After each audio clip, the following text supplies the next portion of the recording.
Muy buenas a todos, Romadictos. Esto es Historia Roma Antigua. Yo soy Federico Romero y estamos en una nueva entrevista de las varias que ya hemos realizado en el canal.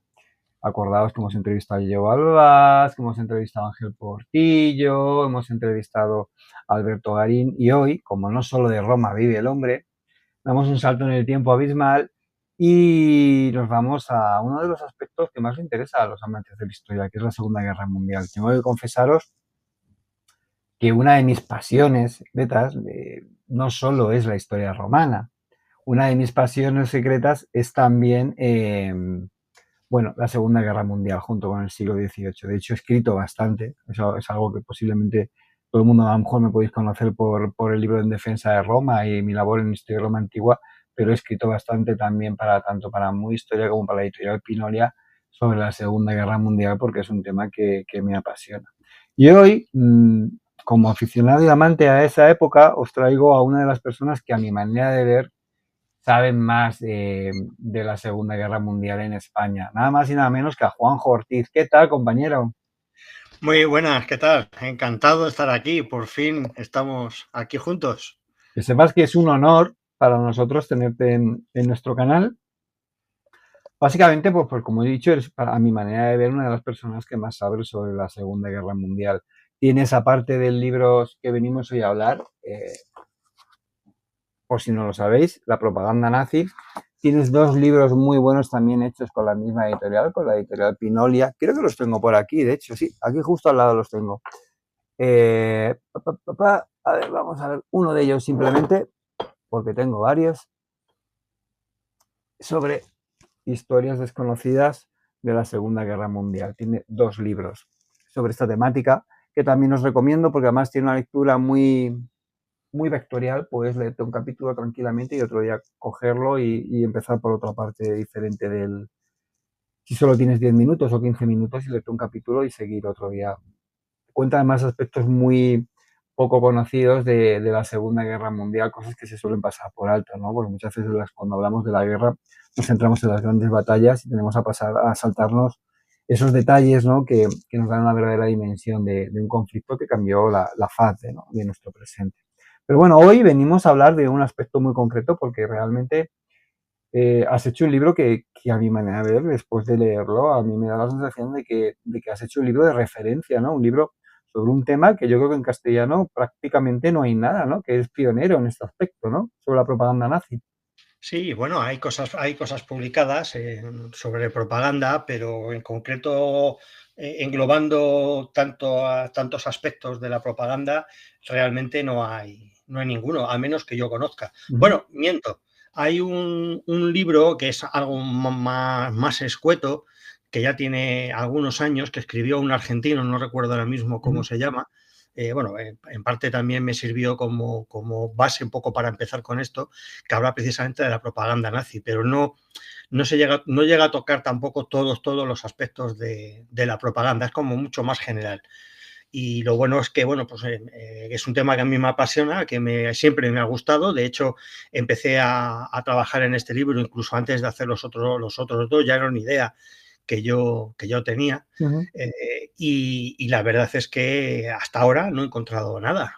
Hay cosas sobre cine, por ejemplo, que eso sí que es un tema más tocado, y sobre todo del cine, en el caso del cine, el previo al Tercer Reich y cómo fue evolucionando luego posteriormente. Uh -huh. Pero vamos, tocando temas como la arquitectura, por ejemplo, o el arte, o la educación, lo mismo que el cine, la radio, que también es un tema más conocido, pues bueno, pues no existe. Y la verdad es que estoy muy contento porque creo que me ha quedado muy bien. A Bien, lo sí, mejor sí, no este que yo lo diga, pero libro, creo claro. que me ha quedado muy bien. Pero me parece que has tratado el tema de una manera integral, ¿no? Porque estoy viendo aquí el índice, hablamos de música, de cine, de teatro, de pintura, luego pues de lo que es la llegada de los nazis al poder, de la radio, hablas de arquitectura, tecnología, en fin, todos los aspectos, son de hecho más de 400 páginas de trabajo, además muy bien ilustradas, con abundante fotografía que recomiendo a todas las personas que estéis escuchando la entrevista. Vamos allá con la entrevista. ¿En qué pilares teóricos se basó la propaganda nazi? ¿Cuáles fueron los grandes pilares sobre los que todo este enorme aparato se asentó? Bueno, la propaganda, evidentemente, los nazis fueron los que dieron esa pátina más oscura que tiene la propaganda y que incluso está llegando a nuestros días, pero lo cierto es que la propaganda no es algo exclusivo de los nazis, ni lo inventaron ellos. Ujú. O sea, la propaganda viene incluso ya desde muy, muy, muy antiguo. De hecho, los romanos sabían mucho, mucho sobre propaganda, ¿no? Pero bueno, no vamos a hablar de Roma porque de Roma ya te Si tú encargas. quieres, pero vamos, no es tu tema. Así que te dejo que tú hables todo lo que tú quieras de Roma. Pero muchas de las cosas que los romanos supieron también implementar en su época, pues bueno, los nazis lo mejoraron. Y sobre todo lo que hicieron fue aumentar aún más la calidad, digamos así, de la propaganda que se empezó a generar de forma más masiva en la Gran Guerra, en la Primera Guerra Mundial. Y ellos, sobre todo, lo que hicieron fue basarse, quizás, para mí, lo más importante es basarse en la psicología de masas. O sea, darse cuenta de que una persona sola es más difícil de convencer de tú a tú, que si esa persona está rodeada de otra más gente y de más gente y de más gente. Es mucho más fácil. Es, digamos, la masa no tiene una forma de pensar propia, es mucho más fácil de dejarse llevar, de manipular, etcétera.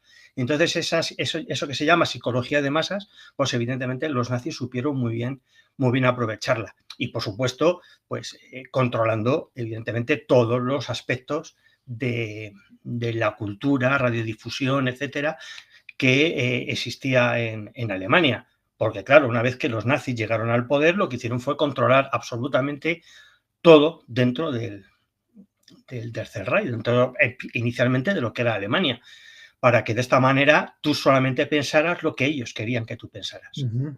Entonces ahí se mezclan dos cosas, lo que es la propaganda en sí misma y la manipulación mental. Porque claro, si tú lo único que escuchas, lo único que ves, lo único que lees es lo que ellos te dicen, al final tienes que acabar creyendo de alguna manera eso. Y básicamente se basa todo en eso que digo de la psicología de masas. Tú simplemente, Interesante. date cuenta, tú imagínate que vas a un concierto a ver a un grupo que nunca lo habías escuchado, no estás acostumbrado. Y estás en un gran estadio, en medio rodeado de gente, con toda la parafernalia de las luces, el sonido, no sé qué, tal y cual, Ajá. y llega un momento que te pones a bailar y a moverte como el resto de la gente y a disfrutar de ese concierto, diciendo, si yo no conozco ninguna canción, pero al final casi acaba siendo un fan de ese grupo, ¿no? Sé que es una comparativa un poquito rara, ¿no? Pero que quizás te acabas dejando llevar. Y eso es lo que fundamentalmente consiguieron. Sí, la verdad es que llama la atención cuando coges tu libro, las primeras, hay tres citas, una de Hitler, otra de Chomsky, no me acuerdo quién es el tercero, y en el que precisamente se habla sobre la masa, sobre la propaganda, ¿no? Y me ha llamado la atención, yo no conocía esa cita de Hitler, en la poca estima en la que tiene la inteligencia de la masa Hitler, lo fácil que considera que es convencerles, ¿no?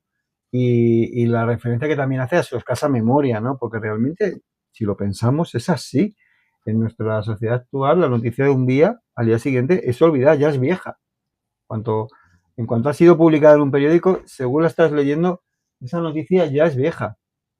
Sí, sí. Bueno, ahora evidentemente porque como tenemos una capacidad de información muy grande, pues es incluso más fácil olvidar una noticia. Y Sí. precisamente ellos se basan dentro de la propaganda, pues una de las técnicas que ellos utilizan es precisamente aprovechándose de esa capacidad de lo fácil que es olvidar determinadas cosas. Entonces, es bombardearte con cosas constantemente, pim, pim, pim, pim, pim, para que nunca te centres en nada y nunca estés pensando realmente en la noticia. Y entonces, bueno, y además una de las técnicas que tenían era, por ejemplo, si surgía algún tipo de noticia que podía ser contraria al régimen, lo que hacían, si no tenían ninguna capacidad de poder rebatirla o tal, lo que hacían era no hablar de esa noticia y hablar de otra.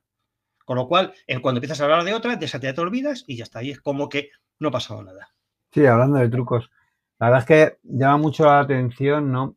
La gran teatralidad, por ejemplo, con la que Hitler se dirigía a las masas, ¿no? Esa manera de hablar que fíjate que también he visto a veces en algún líder republicano español en esa misma época, ¿no? Debía ser una manera de dirigirse a las masas en aquella época, ¿no? Como muy grandilocuente, con mucha gestualidad, que ahora los políticos, pues no tienen, no han cambiado de estilo.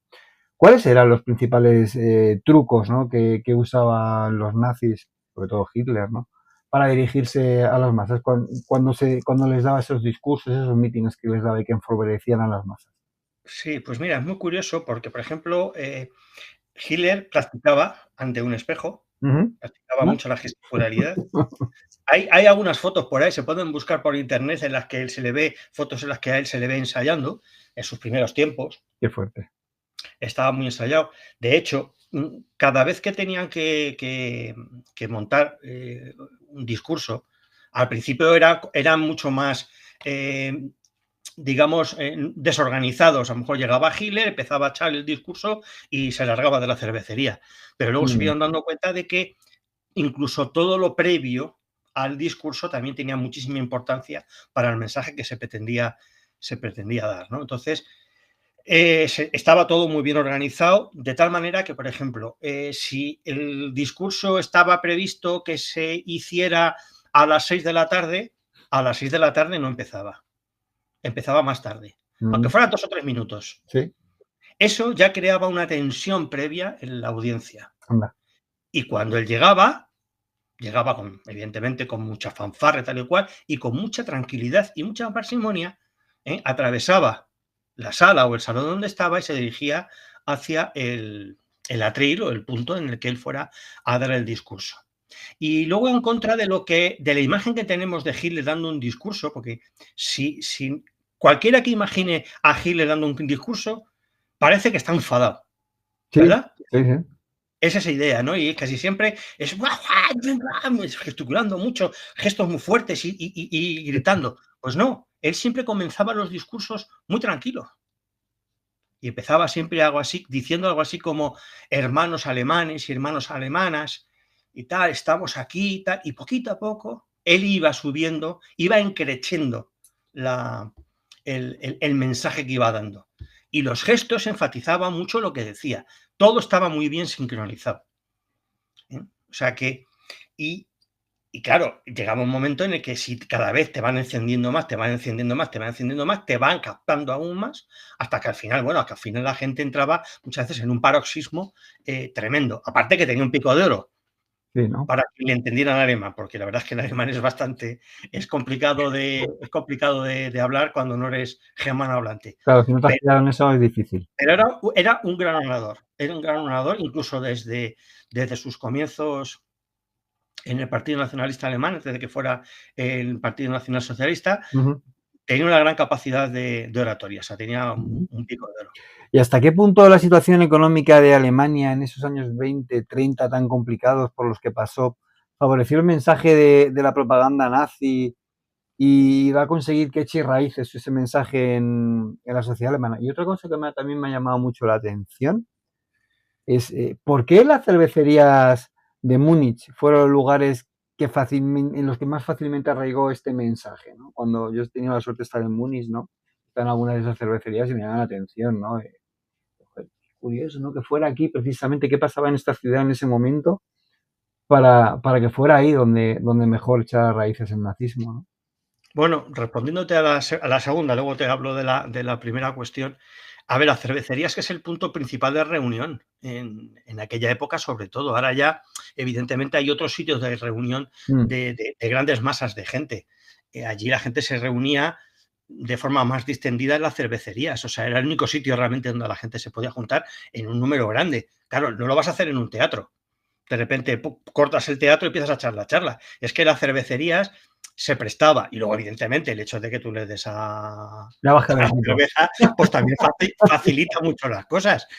No lo vamos a engañar, no lo vamos a engañar. Entonces, evidentemente, es un elemento tan significativo, porque es que era el punto de reunión de la gente, ¿no? Como antiguamente también era en muchos pueblos el casino del pueblo, donde había el mayor punto de reunión. Bueno, pues era básicamente porque era el sitio donde a más gente se podía captar de golpe, Ujú. en mayor número, ¿no? Y respecto a lo primero que me comentabas, que era el tema de la cuestión económica, es que, claro, primero, habían perdido una guerra. Eso suponía que Alemania tenía que pagar unas indemnizaciones de guerra tremendas. Claro, tener que pagar esas indemnizaciones de guerra pues suponía pues un coste muy grande para Alemania. También es verdad, y esto habría que reconocerlo, que lo que se le hizo pagar a Alemania fue, creo, a mi modo de ver, Burrada, ¿no? excesivamente duro en Versalles. Porque es que se le culpó prácticamente de que mató a Manolete. O sea, es que era una cosa tremenda. Y claro, eso supuso primero que la gente pensara que ellos no habían perdido la guerra como tal, como nación, sino que los políticos les habían vendido. Sí. Que eso lo supo utilizar muy bien el nazismo, la famosa puñalada por la espalda, ¿no? Que se llamaba. Y luego, aparte de esa cuestión más del corazón, que es el tema de la puñalada, está otra cuestión que es la cuestión económica. O sea, aparte de todo lo que se tenía que pagar, fue además una época posterior en la que luego estalló el famoso crack de la bolsa, que eso fue a parar a muchísimos Una países. crisis mundial, claro, económica, Claro, ya estábamos muy globalizados. sí, fue una crisis gordísima. También hay imágenes en las que se ve a niños jugando en la calle con billetes de marcos, pero con cerros y cerros, jugando con ellos porque no tenían valor ninguno. Hiperinflación. Claro, tenía una hiperinflación galopante, unos niveles de paro tremendos, porque claro, vuelve un montón de gente de la guerra y le tienes que dar trabajo.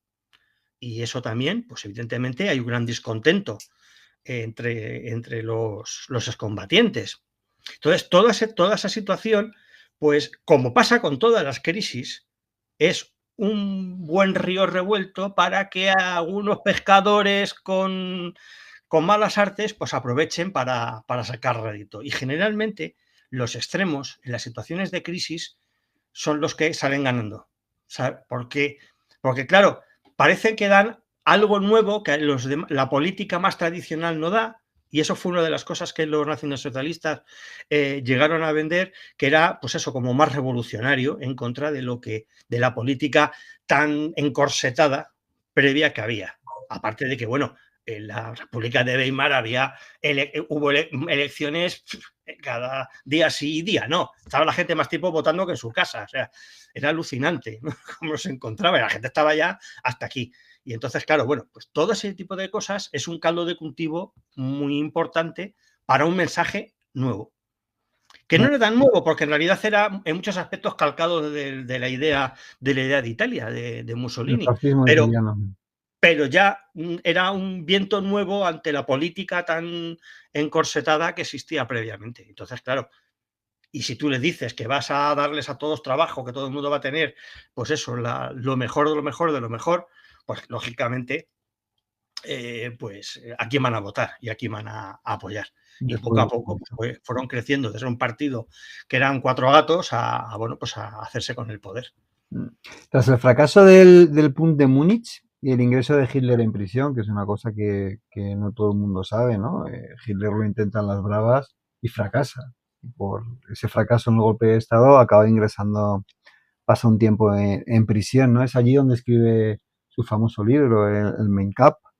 ¿Y qué papel juega este libro autobiográfico en el esquema teórico del nazismo? ¿Y qué papel juega también alguien que le acompañó durante ese tiempo en prisión, ¿no? Y que tenía devoción hacia él, que era Goebbels? Pues yo creo que es un personaje que es clave para entender. No creo que podamos hablar de la propaganda nazi si no hablamos de Goebbels.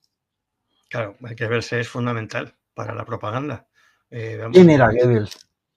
Bueno, Goebbels era el que pues, se acabó convirtiendo en ministro de propaganda de Hitler. Y fue realmente quien supo manejar toda la marea que suponía la propaganda. O sea, cuando hablamos de manejar la marea, es que es controlarlo absolutamente todo. Y tenía una capacidad organizativa Goebbels tremenda. Y tenía muy claro, aparte de que sentía devoción por Hitler, porque para Devoción Goebbels, personal ya incluso, ¿no? sí, sí, sí, sí, sí, en sus diarios se ve clarísimamente que tiene una devoción personal Ujú, ujú. por Hitler, entre otras cosas porque él no sé qué, o sea, no cree que él sea un hombre tan importante como puede llegar a ser Hitler, pero sí es capaz de encumbrar a Hitler hasta el nivel al que llegó, ¿no? Y darle ese halo no solamente de enviabilidad, sino de que era una persona que era totalmente infalible, o sea, era como, no sé, como un mesías, prácticamente, la imagen que vendió de ello. Y, y precisamente de lo primero que comentabas en la pregunta que decías del Puig de Múnich, es un ejemplo de cómo se tomaba Hitler o añadía a su ideología lo que era el fascismo italiano. De alguna manera quiso imitar a Mussolini con su famosa marcha hacia Roma, cosa que a Mussolini le funcionó y a Hitler pues no le llegó a funcionar, pero básicamente lo que quería hacer era algo muy similar a lo que hizo Mussolini. A Mussolini le funcionó estupendamente, estuvo mucho más tiempo en el poder, pero a Hitler no le funcionó. Pero luego fue a la cárcel, que bueno, aunque en realidad más que ir a la cárcel le fue a una pensión, Sí, ¿no? porque realmente allí el tío estaba allí En su como... casa entraba todo el mundo, salía todo el mundo tranquilamente. Sí, sí, sí, tenía todo tipo de comodidades, estuvo menos tiempo del que tenía que haber estado en prisión. Bueno, pues aprovechó allí para escribir el Mein Kampf, que es básicamente un libro en dos partes, por decir, que primero es autobiográfico de su época, sobre todo cuando estuvo en Viena, tal y cual, y Ujú. que cuenta un poco ese tipo de cosas y cómo empieza él a despertarse en la política, y luego una segunda parte que ya es ese manifiesto político que tiene. Y la verdad es que es un libro, bueno, bastante farragoso de leer y bastante enrevesado. O sea, cuesta concentrarse a la hora de leerlo. Yo que lo he tenido que leer varias veces para sacar cosas de ese contenido. De hecho, la cita esta a la que haces Sí, antes referencia sale precisamente en Mein Kampf y la verdad es que cuesta leerlo, cuesta es leerlo. un libro que sí, es verdad. Yo te me acuerdo que lo intenté siendo mucho más jovencito y también me costó mucho trabajito leerlo, pero bueno, había que leerlo, ¿no? Si estabas interesado Hombre, en cualquier cosa histórica, tienes que leerlo. sí, sí, sí.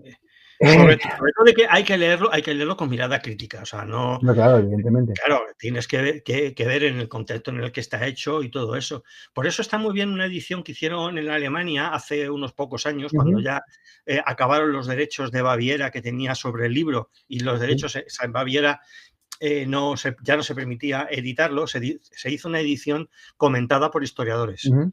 lo cual creo que es muy interesante. Lo que pasa es que, claro, se hizo en alemán y, bueno, aquí a España no ha llegado al castellano, pero podría haber sido una forma muy interesante de poder llegar al conocimiento de este personaje, para que se pueda interpretar las cosas como realmente hay que interpretarlas, ¿no? Evidentemente.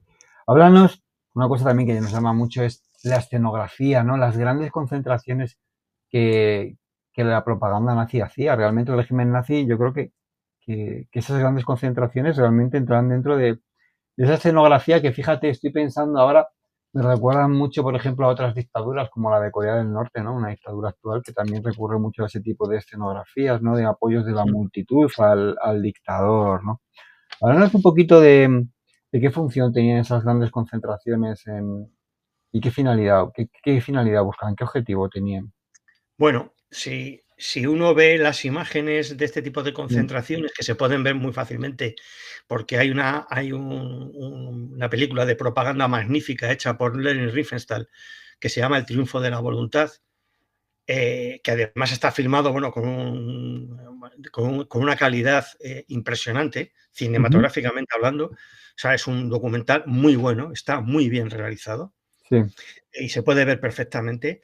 Pues claro, ¿qué se buscaba con eso? Pues engrandecer a la nación y empequeñecer al individuo.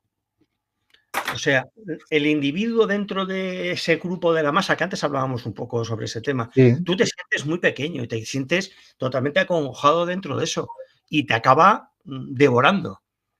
Y claro, ¿tú cómo no te vas a unir a esa gente si tú ves a hombres perfectamente uniformados, perfectamente colocados, todo? perfectamente sincronizado con la música, con todo. Pues evidentemente lo que se busca es eso, hacerte a ti más partícipe dentro de esa masa que hay. Que te integres, ¿no? Como parte de... Exactamente, exactamente. Mira, por ejemplo, resulta algo muy curioso, que es lo que yo la llamo la catedral, lo llamo la Catedral de la Luz, que era cuando se empezaron a hacer las concentraciones en el campo Zeppelin, en Nuremberg. Y digo, era en el campo Zeppelin, se llama Zeppelin porque era donde se fabricaban y se hacía luego, empezaban a funcionar los Zeppelines. Lo que pasa que luego, bueno, después del fracaso aquel del Hindenburg, la que se lió cuando llegó a Estados Unidos, en Lehigh, pues bueno, pues evidentemente se vio que aquello no era lo mejor, aunque propagandísticamente a nivel tecnológico todo el mundo alucinaba con los dirigibles. De hecho, incluso pasó por la península ibérica y tal igual, y fue todo un espectáculo para la gente que lo vio. Bueno, pues aprovechando esas grandes instalaciones se pensó hacer de lo que es el campo Zeppelin, que ahora es una zona de recreo y tal, en el que se hacen incluso conciertos y todo esto. Bueno, pues allí lo que se hizo, lo que se llegó a hacer nada más es una grada, que es la que más conocemos.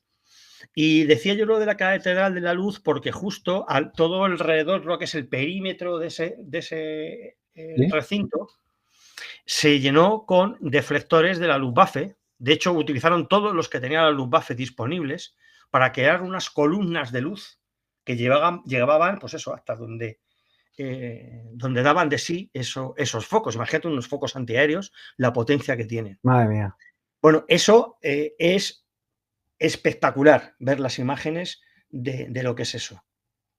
Luego eso, evidentemente, con todas las banderas, antorchas, con la música, pum, pum, pues claro, evidentemente eso era, vamos, algo desmesurado, ¿no?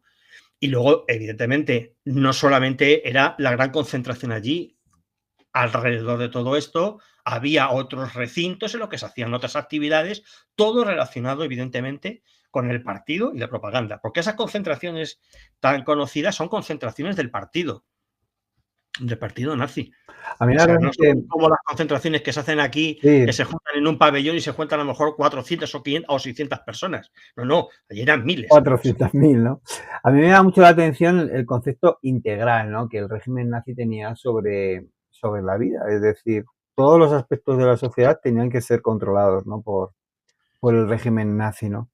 Imagino, no lo sé, que el Ministerio de Propaganda de Goebbels tendría unos recursos inmensos, ¿no? Para poder controlar radio, películas, documentales, prensa, libros. ¿Cuáles fueron los medios preferidos por los nazis para transmitir sus mensajes? Y, y si quieres, ¿quiénes se destacaron en esta labor? ¿Quiénes fueron los grandes propagandistas del régimen nazi?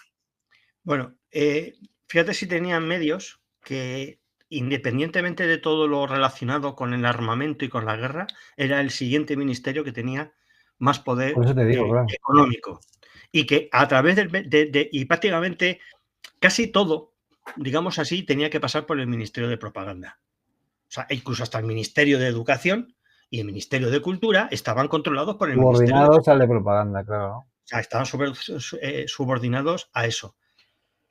Dentro del Ministerio de Propaganda, evidentemente, había muchísima gente y mucha gente, sobre todo digamos, en lo que son en la parte de atrás del escenario, ¿no? Entre bambalinas. Y el principal artífice, evidentemente, es Goebbels. Goebbels era muy controlador, lo controlaba prácticamente todo. De hecho, él controlaba un montón de departamentos de forma muy directa, incluso se dedicaba a escribir en periódicos y revistas, o sea que tenía un gran control. Otra persona que podía ser, por ejemplo, era Julius Streicher, que era el director de uno de los diarios más combativos contra los judíos que hubo en aquella época, ¿No? que era a ver, se me ha quedado la mente en blanco, se me ha olvidado cómo se llama el dichoso periódico Puede este. pasar. Eh, ay, Der Strummer, Ah, Der Strummer, que era el mayor panfleto antijudío que existía y político, ¿no? y digamos que sería también un tipo de muchísima fuerza a nivel, Propagandístico, ¿no? A nivel del propagandístico. régimen, ¿no? Pero claro, es que la propaganda la controlaba muchísima gente, o sea, tenía muchísimos Y en el tentáculos. mundo de la literatura o del cine o del arte o de la música, ¿qué personalidades destacaron por su apoyo al nazismo? Por ejemplo, mira, en el caso del cine, bueno, evidentemente Leni Riefenstahl, porque era, digamos, la cineasta oficial del régimen, ¿Sí? que no solamente se limitó a hacer El triunfo de la voluntad, sino también se dedicó a filmar y a desarrollar toda la retransmisión de los Juegos Olímpicos del 36, Sí, sobre eso luego te quería preguntar más tranquilamente. precisamente. Luego, por ejemplo, en el tema de la música, bueno, pues por ejemplo, en el tema de la música podríamos hablar del Festival de Bayer, que lo creó, otra vez, se me ha vuelto a olvidar el nombre este. A ver, si te digo cómo es exactamente. Me viene Mozart, pero no es Mozart, demonios. Estas Mm, cosas que... ¡Ay! y a mí también me está pasando lo mismo que a ti. Bueno, seguro que todo el mundo conoce la carga de las Valquirias, por ejemplo, ¿no? Eso. Bueno, pues el compositor Wagner, Wagner. Wagner, demonios. Joder, Wagner. Vale, a ver, Wagner no es que fuera, porque Wagner no, Ya es anterior, ¿no? ya es anterior, pero la familia siguió con el Ah, sí, festival, es este festival de Bayeux, no lo que, sabía. bueno, que realmente lo creó el mismo Wagner para poder eh, eh, exponer sus óperas, porque sus óperas duraban 4 o 5 horas, o sea, las óperas eran más largas Un día que un sin día pan. sin pan. Y pues él dijo, yo creo este festival para que se haga, ¿no? Bueno, pues la familia Wagner tenía bastante importancia dentro de la música. Mm, Y sobre todo de la música clásica, que era lo que más se estilaba, aparte de la música militar, en esa época en Alemania. ujú. Porque claro, otro tipo de músicas estaban prohibidas. O sea, el El jazz, jazz, por por ejemplo, ejemplo, el ¿no? swing, estaban prohibidos. Se consideraban músicas Aunque sí, degeneradas, ¿no? claro, ellos lo consideraban lo que era arte, para ellos era arte degenerado. Lo mismo que la pintura o la escultura que no casara pues, con ese ideario que tenían los nazis, que básicamente era el ideario basado sobre todo mucho en el tema del modelo antiguo, de la antigüedad. O sea, es como más, es la forma más clara de representarlo. Por ejemplo, a nivel de la escultura se parece mucho la escultura A la escultura clásica. nazi, se parece mucho a la escultura clásica. Sí, puede Tiene ser que mucho... eso fuera una copia también del fascismo italiano, ¿no? De Exactamente, inspiración en las formas antiguas. Supongo que las formas imperiales siempre les atrajeron, como es normal, ¿no? claro. Bueno, es que de hecho Hitler en una ocasión llegó a decir de que su gran, ¿cómo te diría? Su gran idea era construir un imperio que fuera similar al de Carlomagno, por comparativa por Alemania, pero en comparativa a ese esplendor que tuvo Roma, Mm, ¿no? Que también lo intentó Mussolini, pero se quedó, pues eso, a 2 pasos. Pero realmente, si vemos, por ejemplo, las esculturas, vemos los edificios, se intenta hacer todo con piedra, porque para Hitler la piedra es síntoma de eternidad. sí, claro. Claro, él veía y dice, bueno, si en Roma está el Coliseo romano, bueno, que la mayoría del Coliseo romano está hecho en ladrillo, no vamos a engañar, no es piedra, pero yo sé, tú ves grandes acueductos y tal, bueno, las arcadas de los acueductos, que no todos los acueductos son nada más que las arcadas, que todo el mundo se piensa que Segovia el acueducto nada más que son los arcos, joder, el acueducto es para donde va el agua, que mucho más, pero bueno, no vamos a entrar ahora a pelearnos por eso. Claro, cuando tú ves esas cosas de la antigüedad que siguen en pie, él pensaba, dice, pues todo lo que yo construya en piedra permanecerá durante siglos Sí, y, y me superará incluso a mí. Y para eso pues quería crear, por ejemplo, a nivel tan desmesurado que era Germania, que era la que sería la nueva Berlín, que sería la capital de ese Reich. O sea, con mm, varios aeropuertos, varias estaciones de tren, una pedazo de avenida inmensa con un arco del triunfo, que sería varias veces el de París, un, un pabellón que le llamaría el pabellón del pueblo, que sería un pabellón cerrado con una gran cúpula inmensa en la que cabrían miles de personas. O sea, para que cualquiera que llegara allí quedara totalmente apabullado ante la grandiosidad de lo que era No Alemania. me O sea, acuerdo ahora ahí de ves cuál era el otro nombre. elemento más de que tú te tienes que sentir pequeño. Alemania siempre está por encima de ti. Sí, ¿no? Que no me acuerdo ahora cuál era el nombre de este arquitecto favorito de Hitler, que era el encargado de hacer todos estos proyectos que has dicho. Speer, Albert Speer, A ver, que Speer. será el arquitecto de Hitler. De hecho, que fuera el arquitecto de Hitler, diseñó muchas cosas. De hecho, diseñó la remodelación del Estadio Olímpico de Berlín. Lo que ahora mismo se puede ver en Berlín es obra de Albert Speer, porque el primer Estadio Olímpico se reformó. La idea de colocarlo de las columnas de luz fue idea de Albert Speer. Y el diseño principal, o lo más significativo de la Nueva Germania, era de Albert Speer, pero las ideas, casi todas, partían de Hitler, que era un gran aficionado a la arquitectura. ¿No?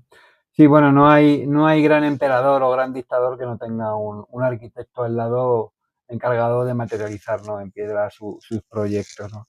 Ha salido ya Bueno, ¿no lo ves ahora en Estados Unidos con Trump? Sí, claro.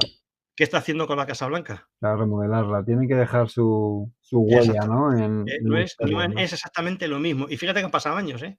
Sí, Va a hacer efectivamente. casi que nos damos cuenta. O sea, va a hacer un siglo de que termine la Segunda Guerra Mundial y todo ese tiempo y seguimos exactamente igual. A ver, porque el ser humano es como es y no vamos a cambiar a estas alturas de la historia. Efectivamente. Independientemente de que evolucionemos técnicamente muchísimo, en esencia somos lo mismo, ¿no? Para bien y para mal. Han salido ya en la conversación varias veces a relucir los Juegos Olímpicos, ¿no? Fueron un hito, ¿no?, dentro de la historia y de la existencia del régimen nazi. Háblanos de estos Juegos Olímpicos, de lo que significaron, ¿no?, para el régimen nazi y de los avances técnicos que supieron poner, ¿no?, en funcionamiento para divulgarlos al mundo. Bueno, los Juegos Olímpicos son ya el sumum de la propaganda sobre todo a nivel global, porque la propaganda se centró mucho, especialmente en Alemania y los territorios que fueron ocupando, lógicamente, porque entonces no se tenía esa capacidad de llegar globalmente a los demás como se tiene ahora. Ya no quiero ni pensar si hubieran tenido Internet o las redes sociales los nazis. O sea, a pesar del tiempo que ha pasado, sigue habiendo muchísima gente que le sigue fascinando todo ese tipo de cosas. Sigue Imagínate a teniendo Goebbels con Twitter ahora mismo. pues hazte una idea, ¿no? Hazte una idea. Pero los Juegos Olímpicos fue evidentemente el mayor trampolín de propaganda que tuvieron los nazis, ¿no? De hecho, durante los meses previos y durante los Juegos Olímpicos desapareció, por ejemplo, toda propaganda y toda referencia en contra de los judíos. Desaparecieron los pobres, los pobres que había por las calles, desaparecieron. O sea, Berlín era una ciudad perfecta. O sea, mucha de la gente que fue de otros países a Berlín terminó extasiada con lo que era Berlín, ¿no? Claro, evidentemente, todo muy centrado en las esvásticas, banderas de esvásticas por todos lados, junto con las banderas olímpicas, etcétera, etcétera. Y fue un trampolín muy importante, tan importante, fíjate tú, que hasta día de hoy, algunas de las cosas que se hicieron en los Juegos Olímpicos del 36 por primera vez se siguen haciendo en la actualidad, siguen existiendo en la actualidad. Por ejemplo, la Villa Olímpica, que es, digamos, la ciudad en la que residen los atletas. Hasta ese momento, el anterior fue en Los Ángeles, que ahí se empezó a hacer, ya se empezó a hacer algo, pero no fue tan novedoso como lo hicieron los nazis, que es crear prácticamente de cero una Villa Olímpica para que tuvieran todo tipo de comodidades los atletas. ¿Eso es una innovación tuya? Eso fue una innovación, aunque bueno, no fue una innovación 100%, pero que fueron los que mejor le supieron vender, porque ya previamente, como te decía, en los Juegos de Los Ángeles ya se empezó a hacer. Pero quizás lo que más se nos ha quedado en la retina es el encendido de la antorcha olímpica. Ah, sí. Todo eso se hizo por primera vez en los Juegos Olímpicos del 36. O sea, eso de encender la llama olímpica en Olimpia, en Grecia, y hacer todo el camino hasta la ciudad que es sede de los Juegos Olímpicos, con una carrera de relevos con la antorcha, los primeros que lo hicieron fueron los nazis. Y todo el montaje de encender la antorcha y todo eso se sigue haciendo en la actualidad. Que, por ejemplo, en los Juegos Olímpicos de Barcelona fue tan sonado cuando lo tiró este hombre con la flecha y tal y cual, que también fue bastante sonado y tal. Bueno, pues todo eso es originario de ellos. Entonces, fíjate tú hasta qué punto ellos supieron aprovechar muy bien eso. Eso también era una forma de unir, como ellos decían, o sea, la antigüedad con ellos, o sea, para que hubiera una similitud de esa imperialidad que existía, ¿no? Qué curioso. Y luego está, claro, hacer un gran estadio olímpico con distintos elementos muy cercanos donde se hacían otro tipo de deportes, aparte de los principales, los más atléticos que se hacían en el estadio, pues tenía sus pistas de otro tipo de deportes, pistas de calentamiento en los exteriores del estadio, un estadio grandísimo en el que se accedía además por una puerta con unas dos grandes columnas con los aros olímpicos y unas grandes águilas. La escenografía, ¿no? Mucha escenografía. De hecho, ya no existe, pero se llamaba el pasillo de los deportes, de las artes del deporte, creo que era, por traducirlo, en el que había la entrada principal, estaba rodeada en sus laterales por grandísimas esculturas representando los deportes. Anda. Unas esculturas inmensas, representando los deportes. Luego, en el caso de la inauguración, pasó los cepelines, se filmó algo que hasta entonces también era novedoso, filmar o una gran parte de la escenografía del primer día de los Juegos, del inicio de los Juegos desde el aire. Y luego, aparte de todo esto, bueno, pues estaba, evidentemente, el desfile de los distintos países, en los que, por ejemplo, es muy curioso que el saludo olímpico es muy parecido al saludo nazi. Lo mismo que el saludo nazi es muy parecido al saludo fascista, y el saludo fascista es muy parecido al saludo romano. Quiere decir, es una apropiación, pero que bueno, que al final todo el mundo cuando piensa que levantan el brazo están haciendo saludo nazi. Pues no siempre, puede ser que esté pidiendo un taxi.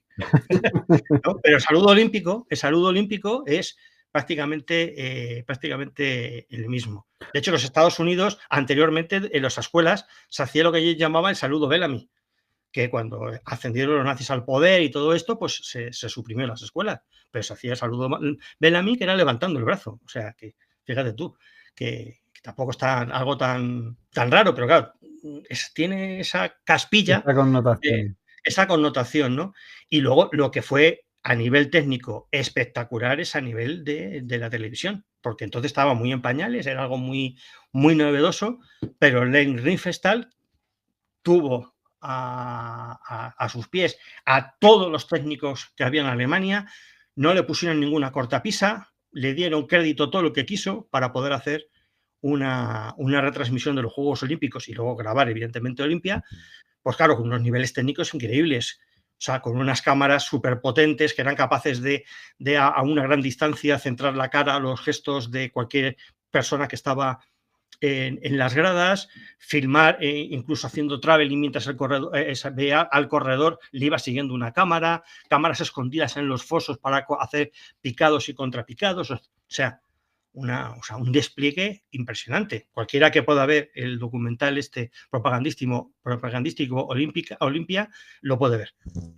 Entonces, claro, y luego además es que, claro, todas esas imágenes se vendieron muy bien al exterior. Y la gente quedó, claro, maravillada cómo los alemanes eran capaces de hacer aquello. Sí, la verdad es que en ese momento no se había visto nada igual. Bien, ¿no? A Juanjo, de que le salió muy bien, que fue muy rentable para el régimen nazi la celebración de los Juegos Olímpicos en Berlín, ¿no? Sí, de hecho fueron los segundos en el medallero después de Estados Unidos.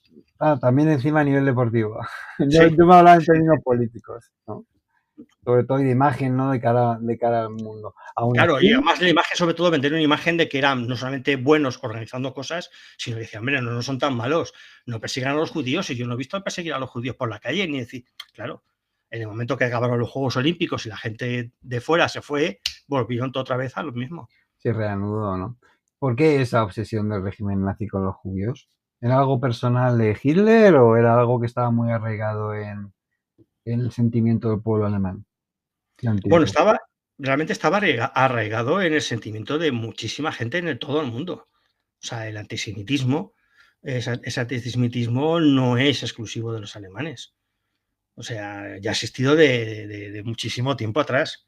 Lo que pasa es que los alemanes, entre otras cosas, se aprovecharon mucho del hecho de que, por ejemplo, la mayoría de los políticos que tuvieron que firmar la rendición en el Tratado de Versalles eran de origen judíos, muchos de esos políticos, con lo cual eso les vino de perlas. Entonces los judíos nos han vendido. Ellos relacionaban, evidentemente, judíos con bolcheviques, con los comunistas. Bueno, de hecho, Marx era judío. Entonces, claro, todo ese tipo de cosas están relacionadas. Pero claro, lo que hacen los nazis, lo mismo que hacen cualquier otro régimen totalitario, es buscar siempre un chivo expiatorio, buscar siempre un culpable de todo. Entonces, si ellos lo que hacen es, para captarte a ti, entrar dentro de tus mayores temores, como es, por ejemplo, pues eso, quedarte en el paro, por ejemplo, perder tu casa, Sí, que tus hijos no tengan educación, no tengan sanidad. Entonces dices, bueno, no, es que claro, es que tu trabajo, a ti el trabajo te lo quita el judío. Que tus hijos no tengan colegio, es que el judío es el que controla el colegio, ya. etcétera. Van ¿Sabes? demonizando, ¿no? Entonces, tienes que buscar a alguien que sea el culpable de todo.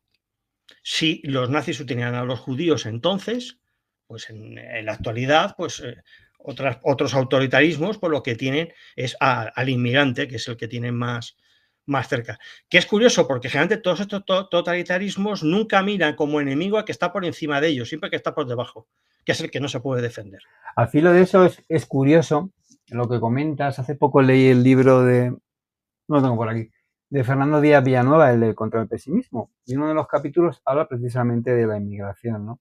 Y de los aspectos positivos que esa migración tiene, ¿no? Y pone como ejemplo la ciudad de Chicago, que es una ciudad que llegó a su máximo desarrollo gracias a la inmigración en el siglo pasado y que precisamente por la caída de esa migración ha reducido su población a lo bestia y ahora mismo tiene unos serios problemas de marginación precisamente porque no por el exceso de migración, sino por lo contrario, ¿no? Por la falta de gente que migre a esa ciudad para trabajar en ella, ¿no?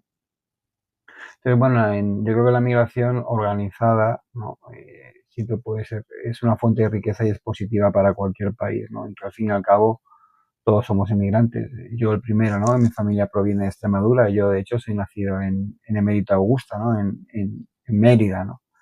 Todos somos inmigrantes al fin y al cabo. Pero bueno, no Claro, no, vamos y a por cambiar de ejemplo, conversación. claro, y además, fíjate, más aún, que si, visto de inmigración, hablamos de inmigración exterior, ya no solamente dentro de tu Mm. mismo país. O sea, en España hemos emigrado muchísimo fuera. Y seguimos Se ha emigrando. emigrado muchísimo a Seguimos. Sudamérica, a Alemania, etcétera. Quiero decir, digamos, la España de Franco en los años 50, 60, consiguió parte de su repunte gracias a la inmigración. O sea, no nos engañamos. O sea, y lo mismo que dices tú, dice yo, pues eso, yo nací en familia extremeña, yo he nacido en Madrid, pero mi padre era de Albacete y mi madre de Andalucía. Que si todos, de alguna manera, somos Emigrantes, ¿no? emigrantes. Y Pues, entonces, hombre, y luego además es que pensar que el inmigrante es el que te va a quitar a ti tu trabajo, hombre, si te lo quita, a lo mejor es porque tú lo estás haciendo mal, si realmente es que te lo está quitando. hay que Y pensarlo. luego, a ver, y tú, si es que no hace falta tener mucha capacidad. Fíjate quiénes hacen los trabajos más precarios y peor pagados, quiénes lo hacen. Lo hacen los emigrantes, porque tú, que eres el de aquí, pues no lo quieres hacer. Históricamente, Hombre, además, siempre ha sido el así empresario también. siempre busca a qué tiene que pagar menos, etcétera, sí, claro, pero tú también, si realmente tienes tanta necesidad. Y luego están lo de las paguitas. Es que yo estoy harto de escuchar siempre el tema de las paguitas en los inmigrantes. O sea, eso es una puñetera patraña, es mentira. Tú no tienes esas paguitas o esas ayudas si no eres legal. Puedes ser inmigrante, pero si eres legal, puedes llegar a alcanzar Claro que sí, eso. Pero si eres inmigrante ilegal, no tienes derecho a ninguna. efectivamente. no tienes derecho a Tenemos ninguno. que tener Como no tenían cuidado derecho a y de ninguno los judíos hecho, en la época de Hitler. efectivamente, tenemos que tener cuidado, de hecho, y aprender un poquito de la historia de que el populismo tiene una propaganda que sabe que funciona porque toca los resortes más ocultos del individuo, ¿no? Y de la masa, como hemos estado hablando. Entonces, bueno, que nos sirva el libro de Juanjo Ortiz un poquito como lección para regirnos en nuestro presente. A pesar de este aparato tan desarrollado de propaganda, ¿no? A pesar de ser un sistema que el régimen nazi ideó como integral, es decir, que afectaba a todas las capas de la sociedad, había gente que escapaba, ¿no? A este control, a este mensaje. No todo el mundo fue convencido, aunque la mayoría del pueblo alemán sí que de hecho lo fue convencido, ¿no? Fue seducido por el régimen nazi. Pero hubo mucha gente, ¿no? Que se opuso a ellos o que simplemente se negó a entrar en este sistema. Para eso el Estado alemán creó lógicamente, como todas las dictaduras, creó, como todos los regímenes totalitarios, creó un sistema de represión, ¿no? Estoy hablando de las SA, de las SS, de la Gestapo. Háblanos un poquito de ello. Bueno, mira, sí es cierto que hubo mucha gente que se enfrentó a los nazis y cuando todo empezó a hacerse cada vez más complicado, pues mucha gente se largó de allí. Pero claro, se largó quien tenía posibilidades de poder largarse de allí, otra gente que no tenía esa capacidad de poder largarse de allí. De hecho, se fueron muchos intelectuales e incluso gente de dinero, no solamente judíos, sino gente de todo tipo de condición que era contraria. Aún así, se quedó gente que de alguna manera, dentro de lo que podía, pues se enfrentaban a los nazis. De ahí es conocida, por ejemplo, el grupo estudiantil de la Universidad Humboldt, que era la Rosa Blanca, que luego los pobres acabaron ajusticiados Sí, en un por juicio que fue una auténtica farsa tremenda, ¿no? Que quizás sean los más conocidos, aunque era bastante arriesgado cualquiera que intentara enfrentarse al régimen. Claro, evidentemente cualquier régimen está basado, entre otras cosas, en el terror, en la represión. el miedo. En la represión. O sea, aparte de no dejarte pensar más allá de lo que ellos quieren pensar, que tú pienses, pues lógicamente lo que hacen es causar miedo. Entonces, el miedo también te impide de pensar, te bloquea de alguna manera. Y claro, pues para eso estaba, evidentemente, primero las SA, aunque luego acabaron siendo absorbidas por las SS, De mala que eran, manera, ¿no? sí, exactamente, eran los matores del partido, que eran los que, bueno, pues conseguían a base de dar palizas a disto y siniestro a todo el que pillaban por medio, sobre todo a los comunistas, que eran los que tenían bastante ceja. Pues evidentemente, ¿cómo vas a salir a la calle? ¿Cómo vas a poner un cartel en contra del gobierno? ¿Cómo vas a hacer cualquier cosa si a la mínima te van a dar una paliza para empezar? Ya no te digo, pues el tema, por ejemplo, sobre todo el tema de la Gestapo, ¿no? Porque ya la Gestapo, que era la policía, es la policía política o la policía del Estado, que como hemos visto en otros regímenes se llamaban de otra manera, pero funcionaba exactamente igual. Japón tenía la Kempeitai, por ejemplo, o en el caso de la Unión Soviética estaba la KGB, o sea, pero es exactamente lo mismo. O en Italia estaba la obra, que era exactamente igual, ¿no? Bueno, pues entonces, ¿con esto qué es lo que se conseguía? Pues primero un miedo muy importante a que cualquiera que estaba cerca de ti te podía delatar. Aunque a lo mejor luego no te delataba a nadie, pero podía existir esa posibilidad. Mm. De hecho, la Gestapo creó, digamos, un sistema de chivatos dentro de los bloques de edificios, en los que generalmente el portero o la portera, y pobres también la fama que cogieron con esto, de que eran, digamos, los principales delatores o los principales cómplices de la Gestapo. ¿Eh? O si no eran otros vecinos, en el caso de que a lo mejor no hubiera porteros y tal. Bueno, tanto es así que incluso hasta dentro de tu propia familia, cualquiera de los que estaba en tu propia familia te podía denunciar por haber dicho algo contrario al régimen. Fíjate, llegaba la manipulación tal que en el caso de los niños, que se les manipulaba desde el mismo jardín de infancia, cuando llegaban a las juventudes hitlerianas, una de las cosas a las que, digamos, le daba mucho más pábulo para que los niños fueran adelante era que vigilaran a sus padres, a sus tíos, hermanos, etcétera, para chivarse de ellos para delatarlos en cuanto hicieran cualquier tipo de comentario contrario al régimen.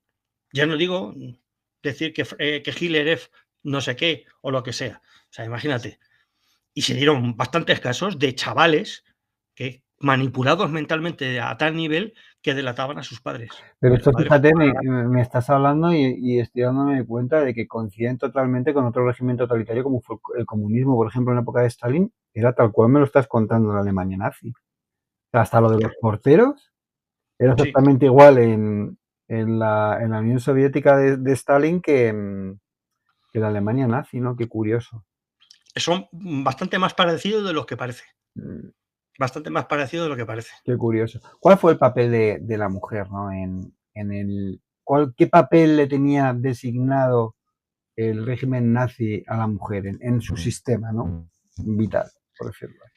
Bueno, a nivel militar, cero. O sea, para ellos la mujer no tenía la capacidad de combate que podía tener un hombre. De No. hecho, en las escuelas, la educación que se daba a los niños y a las niñas en muchos aspectos eran iguales, pero había una parte que era, digamos, prepararles para la guerra, Ajá. que empezaba desde la misma escuela hasta ya las juventudes hitlerianas en sus distintas etapas, era prepararles para el ejército. Y las mujeres lo que tienen que hacer es dar hijos para que pasaran a ser los soldados del futuro que controlaran Alemania. Entonces, la función principal de la mujer era lo que ellos llamaban casa, cocina y niños. Las tres Ks, ¿no? Que, dicho en alemán. De tal manera que ella tenía que estar en casa, mantener su casa limpia y tal y cual, preparar la comida para que cuando llegara su marido y sus hijos tuviera tal y cual, y que diera muchos hijos al Reich. Muchos pequeños Eso, alemanes. exactamente, eso era lo fundamental.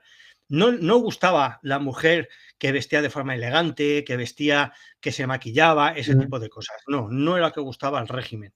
A pesar de que, curiosamente, muchas de las mujeres de los grandes jelifantes del Era de Tercer aquí. Reich no hacían precisamente ese tipo de cosas.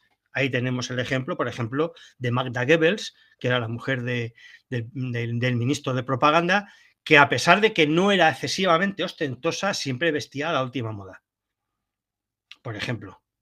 Entonces, Ujú. claro, dices, sí, era una imagen de una perfecta nazi porque aguantaba lo indecible de su marido, que era un mujeriego y un juerguista de mucho cuidado, a pesar de ser lo pobrecito, lo poco agraciado que era, pero Lo tenía, que es claro, el poder, ¿no? Lo que el es el poder, poder. ay, el poder.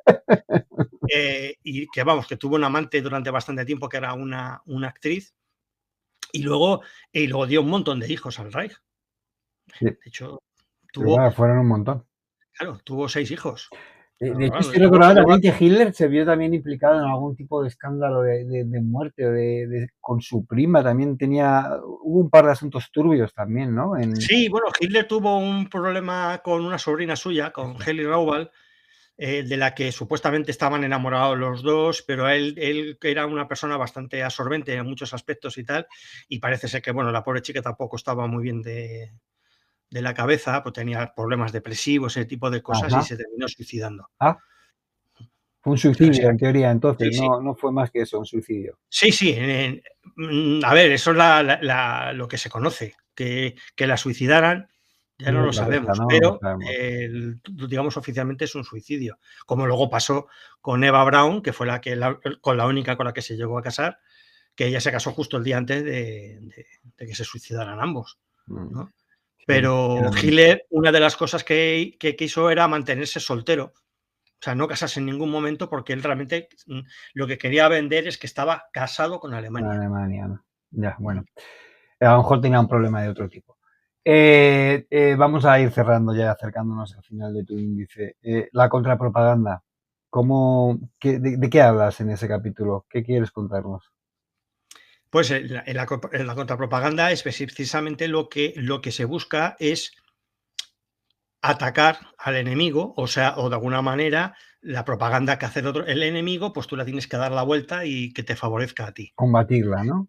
Claro, exactamente, ¿no? Es lo que sería digamos, la contrapropaganda, que está basada mucho, por ejemplo, pues en lo que actualmente son el uso de las fake news, el estar constantemente soltando mentiras sobre el contrario, de tal manera que siempre la propaganda está no para que te favorezca a ti de forma directa, sino que le perjudique al contrario, que de forma indirecta también te facilita a ti, pero no dices qué bueno soy, sino dices qué malo es el otro. Ya, no, estoy Entonces, pensando. como el otro es malo, por definición, yo soy Yo soy bueno. bueno, claro, porque soy lo opuesto, ¿no? Claro. Estoy pensando Y lo. entonces una de las cosas que hacían eran las famosas, que se hicieron muy famosas en aquella época, que eran las famosas radios negras. Ah, Que entonces lo que se llamaban radios negras porque no eran radios reales, lo que hacían era suplantar a emisiones reales, pero creadas de forma artificial por ti. Es algo así como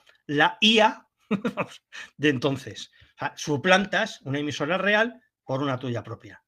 La haces pasar, por ejemplo, desde Berlín, una emisora por una de la BBC, que no es realmente de la BBC, pero la haces pasar por tuya. ya, para dar O sea, mensajes. por de la BBC, pero la haces tú. Entonces, tú, ¿qué es lo que haces? La programación y las cosas que tú cuentas, pues de forma muchas veces sutil, intentas hacer que la gente, en este caso, por ejemplo, los británicos, vayan apoyando cada vez más a los nazis en contra de apoyar a su propio gobierno, por ejemplo, Qué fuerte. que sería una de las formas, ¿no? Y otra de las formas es simplemente, pues, por ejemplo, crear, ¿cómo lo podríamos decir? Crear interferencias para que las emisiones del enemigo nunca lleguen a tu territorio o allí incluso no funcionen bien. Y luego están las emisiones directamente de propaganda que tú creas, programas específicos, emisiones específicas para lanzar propaganda en ese otro país. Es territorio enemigo, ¿no? Para Ujú. expandir allí también tu mensaje, ¿no? Exactamente. Estoy pensando también en lo complicado que tuvo que ser, esa labor, ¿no? De propaganda a medida que la guerra iba avanzando, las ciudades alemanas iban quedando destruidas, ese imperio alemán cada vez se iba viendo cada vez más reducido a la propia Alemania, que iba sufriendo las consecuencias en su propia carne, ¿no? Del desastre al que el régimen nazi les llevó, ¿no? Pero que aún así, incluso hasta el último momento, la propaganda alemana se mantuvo activa, ¿no? Sí, se mantuvo activa prácticamente hasta el último momento. Yo creo que un punto de inflexión en la propaganda, fue la derrota de Stalingrado. O sea, hasta ese momento no se reconocía ninguna derrota del ejército alemán. No, Se disfrazaba cuando había algún tipo de problemas con pues eso, un reposicionamiento de tropas, por ejemplo. Porque los alemanes, entre otras cosas, los nazis, eran muy dados a los eufemismos. sí, es una No, cosa a la no que decían tiene las que cosas trabajar. nunca de una forma directa, era todo muy eufemístico. Entonces se decía una reorganización de las líneas, en vez de decir nos hemos retirado porque nos han dado para el pelo. Pero claro, ¿qué pasó en Stalingrado? Es que fue tan gordo lo de A ver Stalingrado cómo lo que era disimulas. muy difícil ocultarlo. Se intentó ocultar, y un par de días o tres después ya de la derrota definitiva del sexto ejército en Stalingrado, pues Goebbels dijo, hay que reconocer esto porque no nos queda más remedio que reconocerlo. Fíjate. Y ahí ya sí hubo un cambio un poco más importante en la propaganda.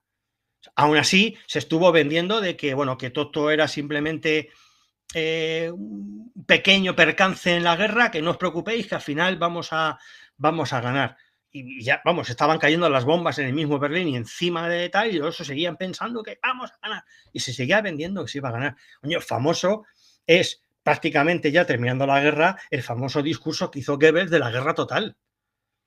O sea, diciéndole que alemanes queréis tal y queréis la guerra total. Y estaban todos como locos, la guerra total. Pues si ya estás en la guerra total, ¿qué me estás contando? ¿Sabes? O sea, como diciendo, ya, si vamos a morir, vamos a llevar por delante a todo lo que haga falta. Tendemos a pensar que los pueblos no son responsables de sus decisiones. Y realmente, sobre todo, democráticamente toman decisiones de las que luego van a beneficiarse o van a verse perjudicados. No olvidemos que Hitler accedió al poder democráticamente, ¿no? Y el pueblo alemán luego lo acabó pagando a sangre y fuego, ¿no? Con su propia casi destrucción después de la Segunda Guerra Mundial, las ciudades arrasadas, todo quedó destrozado, el país estaba exhausto, ¿no? Después de esos años de guerra. Y, sin embargo, el mensaje de esa propaganda seguía ahí, ¿no? En la mentalidad colectiva del pueblo alemán. ¿Cómo fue el proceso de desnazificación? Bueno, fíjate tú, si hasta qué punto había tanto control y tanto lavado de cerebro dentro de lo que es Ujú. estuvieron tan manipulados que incluso una vez terminada la guerra se intentó y ciertamente no se llegó a conseguir del todo desnazificar a la población. Lógico. Porque claro, lo que tienes que hacer es hacerles a la gente, de repente, hacerles cambiar de idea de muchas cosas, ¿no? O sea, la gente estaba tan nazificada hasta tales niveles de que cuando las tropas se iban, sobre todo las tropas soviéticas, pero las tropas se iban acercando a muchas ciudades, la gente se suicidaba pensando que lo que venía después no merecía la pena ser vivido. Porque ya no estaba su Reich, ya no estaba su Führer y había que suicidarse. De hecho, el matrimonio Goebbels se suicidó después de asesinar a sus hijos pequeños. Madre mía. O sea, hasta ese punto. Y hubo, vamos, en algunas poblaciones, sobre todo poblaciones de la parte más del este de Alemania, en la que hubo suicidios masivos. O sea, se suicidaba un montonazo de gente en las ciudades. Imagínate hasta qué punto estaban nazificados. Entonces, claro, intentar desnazificar eso es ciertamente complicado. Uno de los aspectos en los que se intentó desnazificar fue las escuelas. Se sustituyó prácticamente a todo el profesorado previo que había en aquella época y se les empezó ya a ir, digamos, renovando, dando ya una educación más acorde a lo que eran los tiempos que estaban llegando y sobre todo, pues bueno, evidentemente quitando toda esa educación que existía en la época nazi. Desde abajo, ¿no? Racial, en contra de los judíos, bueno, era una auténtica barbaridad la educación que había entonces, ¿no? Entonces hace una educación más racional, más racional. El niño tiene que enseñar matemáticas normales, no decir cuánto cuesta matar a un judío, por ponerte un ejemplo, que eso es una auténtica barbaridad, o que te enseña a distinguir diferentes tipos de rasgos de los judíos para decir este tío es judío, este no es judío, lo cual también es una auténtica memez, ¿no? Pero ahí es donde se empezó a intentar. Luego, por ejemplo, lo que se intentó hacer, sobre todo, es intentar desnazificar a la población haciéndoles ver lo que había sucedido durante el régimen. Porque, claro, muchísima gente decía que ellos no sabían nada de los campos de exterminio ni de concentración, que ellos no sabían nada, no sabían qué estaba pasando en aquellos campos, que simplemente pensaban en algunos casos que era gente detenida, pero nadie se pensaba por qué estaba saliendo ceniza y humo 24/7 de campos como Auschwitz, por ejemplo. Que dice, nadie se planteó un poco por qué pasaba esto. Bueno, también es verdad que Auschwitz no estaba justo en Alemania, pero había población allí y había otras poblaciones en campos dentro de Alemania. Y a mucha gente, cuando los campos se iban liberando, se les iba llevando a la gente de las poblaciones cercanas a que vieran lo que estaba pasando al lado de su casa y enseñándoselo. Enseñando filmaciones a soldados, a prisioneros alemanes en los campos de prisioneros que tenían los aliados, enseñándoles filmaciones de los campos de concentración. Porque no se lo creían. Filmaciones hechas por los propios nazis. Porque no se lo creían. Porque muchos no se llegaban a creer. Porque además una de las cosas que tenían los nazis, y gracias a eso sabemos mucho de aquello, es que los nazis lo apuntaban todo. O sea, eran tan cuadriculados en ese aspecto que estaba todo perfectamente cuadriculado. Y eso que destruyeron muchísimo. Destruyeron muchísima documentación.